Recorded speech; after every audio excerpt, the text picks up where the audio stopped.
Baik, mohon izin.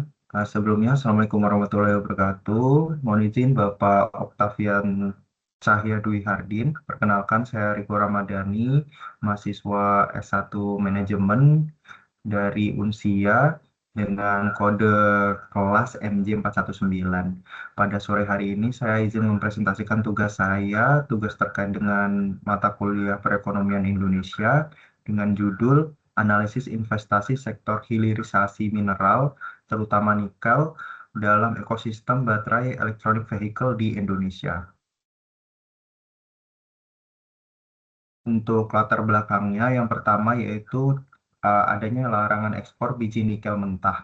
Pada tahun 2020, sejak diterbitkannya Peraturan Menteri Energi dan Sumber Daya Mineral Nomor 11 Tahun 2019 tentang perubahan kedua atas Peraturan Menteri Energi dan Sumber Daya Mineral Nomor 25 Tahun 2018 tentang pengusahaan penambangan mineral dan batu bara, Indonesia mendorong perusahaan tambang untuk mengolah nikel di dalam negeri melalui smelter atau fasilitas industri yang mengolah biji nikel mentah menjadi logam nikel dengan tingkat kemurnian yang lebih tinggi, bukan lagi mengekspor bahan mentah.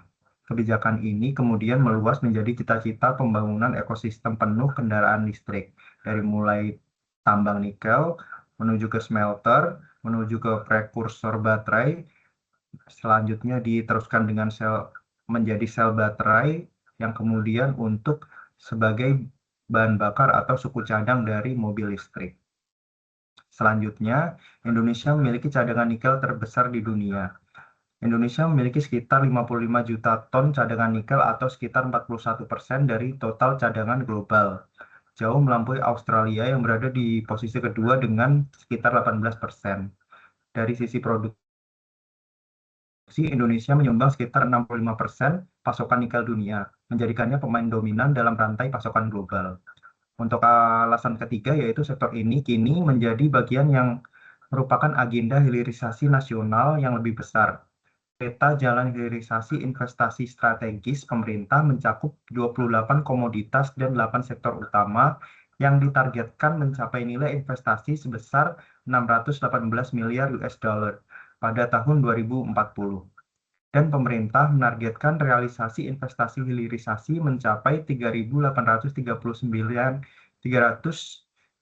triliun rupiah selama periode 2025 sampai 2029 dengan nikel sebagai komoditas prioritas.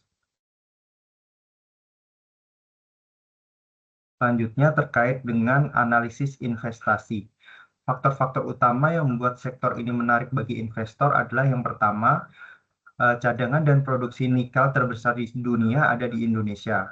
Posisi Indonesia sebagai pemasok bahan utama bahan baku nikel atau baterai kendaraan elektronik membuatnya sulit dihindari oleh produsen baterai dan kendaraan listrik global. Yang kedua, permintaan global yang terus naik.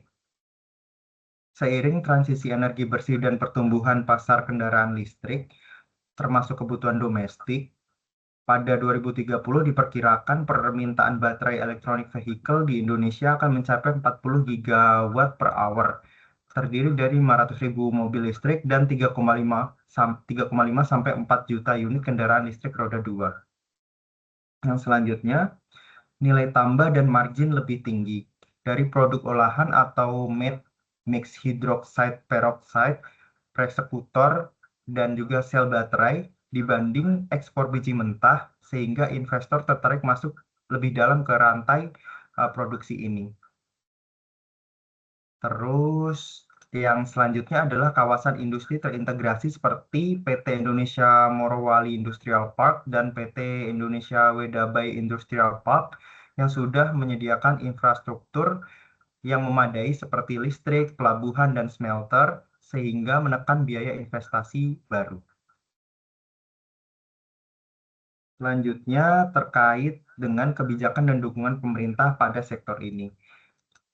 Beberapa kebijakan utama yang mendorong sektor ini adalah yang pertama yaitu larangan ekspor biji nikel mentah sejak tahun 2014 dengan dipertegas melalui peraturan Menteri ESDM tadi pada tahun 2020 memaksa pengolahan dilakukan dalam negeri. Selanjutnya banyaknya insentif terkait fiskal. seperti tax holiday, tax allowance, dan kemudian perizinan berusaha berbasis risiko. Yang ketiga, regulasi terbaru. Melalui PP 28 tahun 2025 tentang penyelenggaraan perizinan berusaha berbasis risiko, mulai mengatur agar investasi baru pada smelter tidak hanya menghasilkan produk antara, melainkan diarahkan lebih ke dalam bahan baku baterai, komponen industri hijau, hingga manufaktur produk akhir. Selanjutnya nomor 4 yaitu terkait dengan pembentukan Indonesia Battery Corporation atau IBC. Nah, konsorsium BUMN yang menjadi mitra resmi investor asing dalam proyek ekosistem baterai EV terintegrasi yaitu adalah Indonesia Grand Package. Selanjutnya, untuk penetapan sektor ini sebagai program prioritas nasional. Kementerian Investasi dan Hilirisasi atau Badan Koordinasi Penanaman Modal menjadikan hilirisasi sebagai program prioritas nasional dengan target dan pemantauan realisasi tahunan yang dipublikasikan secara terbuka.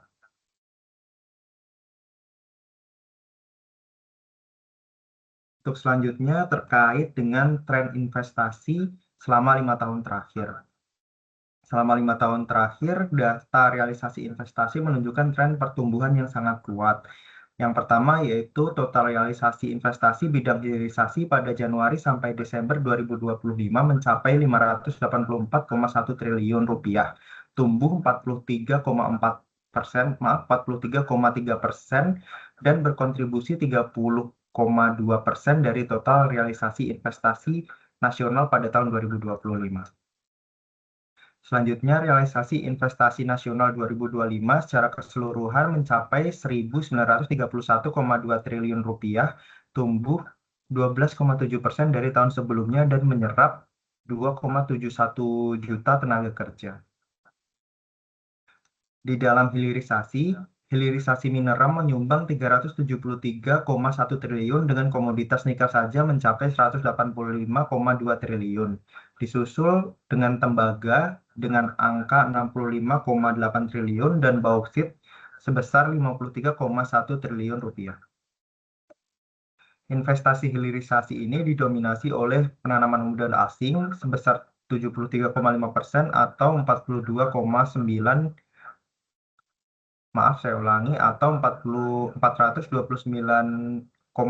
triliun, sedangkan penanaman modal dalam negeri hanya sekitar 25%. Hal ini menunjukkan betapa pentingnya peran modal asing di sektor ini. Secara khusus, proyek baterai EV atau electronic vehicle ini merupakan proyek JV5 milik PT Contemporary Amperex Teknologi Indonesia Battery bekerja sama dengan CATL atau Contemporary Amperex Teknologi Co. Limited, Brunei, Legend, Antam, dan IBC Indonesia Battery Corporation bernilai 96,4 triliun dengan kapasitas awal 6,9 gigawatt per hour dan target akhir yaitu adalah sebesar 15 gigawatt per hour per tahun. Namun, tren ini juga menunjukkan volatilitas, yaitu sejumlah proyek besar mengalami penurunan skala atau pembatalan. Untuk lebih lanjutnya akan saya bahas pada poin F atau slide ke-6. Selanjutnya untuk slide ini terkait dengan investor asing dan perusahaan asing utama dalam sektor hilirisasi nikel ini. Beberapa nama besar yang berinvestasi dari ekosistem nikel baterai electronic vehicle Indonesia antara lain adalah Tsingshan Holding Group dari Tiongkok. Perusahaan ini merupakan investor utama kawasan industri PT Indonesia Morowali Industrial Park melalui anak usahanya yaitu Shanghai Decent Tsingshan, menguasai sebagian besar struktur kepemilikan PT Indonesia Morowali Industrial Park dan mitranya di PT Sulawesi Mining Investment melalui Shanghai Decent. CATL atau Contemporary Amperex Technology, perusahaan baterai terbesar di dunia asal Tiongkok, mitra dalam proyek Dragon dan JV5 pabrik baterai di Karawang. Selanjutnya adalah Hyundai Motor Group dan LG Energy Solution melalui joint venture PT HLI Green Power di Karawang memproduksi baterai setara kebutuhan 150.000 unit electronic vehicle per tahun. Untuk investor selanjutnya yaitu adalah EcoPro Group dari Korea Selatan. Nah, ini menambah investasi di proyek smelter nikel, yaitu merupakan joint venture dengan PT Vale Indonesia untuk mengamankan pasokan bahan baku baterai sekitar 1,5 juta kendaraan listrik.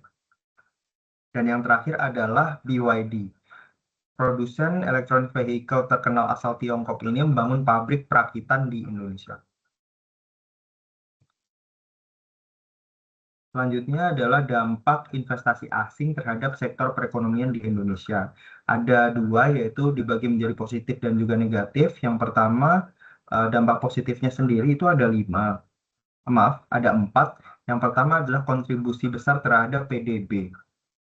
Kontribusi besar ini merupakan gabungan dari PDB dan juga penerimaan ekspor produk turunan nikel yang bernilai tambah lebih tinggi dibanding biji mentah.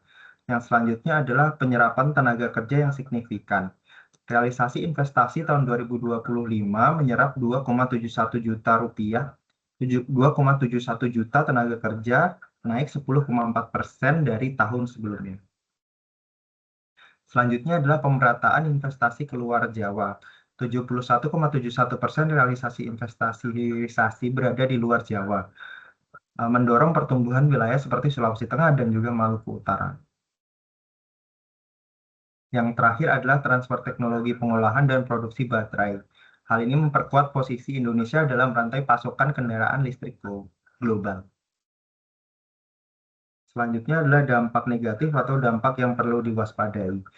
Ini ada 3. Yang pertama yaitu terkait ketergantungan tinggi pada satu komoditas, yaitu nikel, dan pada investor dari suatu negara sehingga rentan terhadap fluktuasi kebijakan luar negeri. Yang selanjutnya adalah isu sosial ekologis di kawasan tambang atau smelter. Yang terakhir yaitu nilai investasi real yang direalisasikan dikhawatirkan lebih kecil dari komitmen awal. Selanjutnya adalah peluang bagi investor asing. Peluang bagi investor asing di sini saya ada 3. Yang pertama adalah permintaan baterai electronic vehicle yang terus tumbuh baik untuk pasar domestik maupun ekspor ke Eropa, Amerika Serikat, dan juga Tiongkok. Terus yang selanjutnya adalah insentif pemerintah dan penyederhanaan izin berusaha yang terus diperbaiki oleh pemerintah karena menjadi fokus utama dalam pembangunan prioritas utama proyek sampai dengan 2040.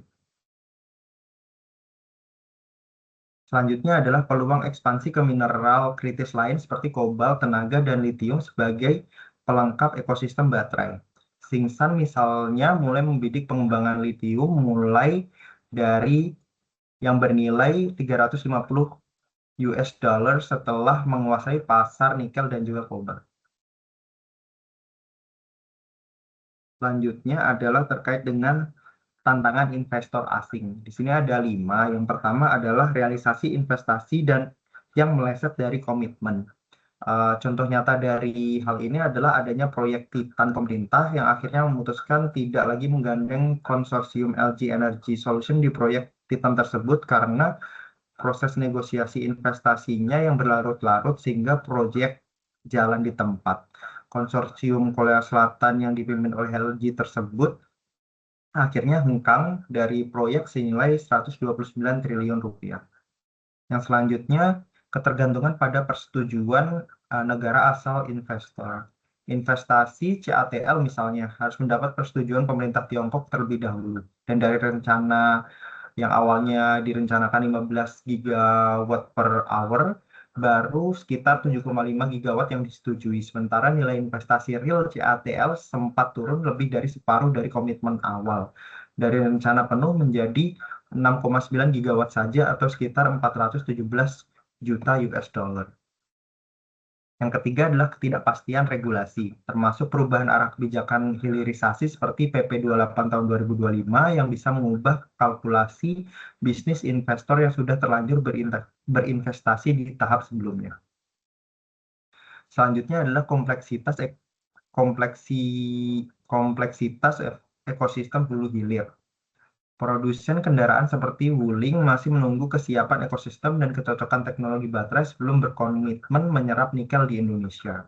Dan yang terakhir adalah resiko harga komoditas global dan fluktuasi permintaan kendaraan listrik dunia yang bisa mempengaruhi kelayakan proyek jangka panjang. Baik, mohon izin Pak, demikian presentasi saya pada sore hari ini. Mohon maaf apabila banyak kekurangan. Akhirnya, wassalamualaikum warahmatullahi wabarakatuh.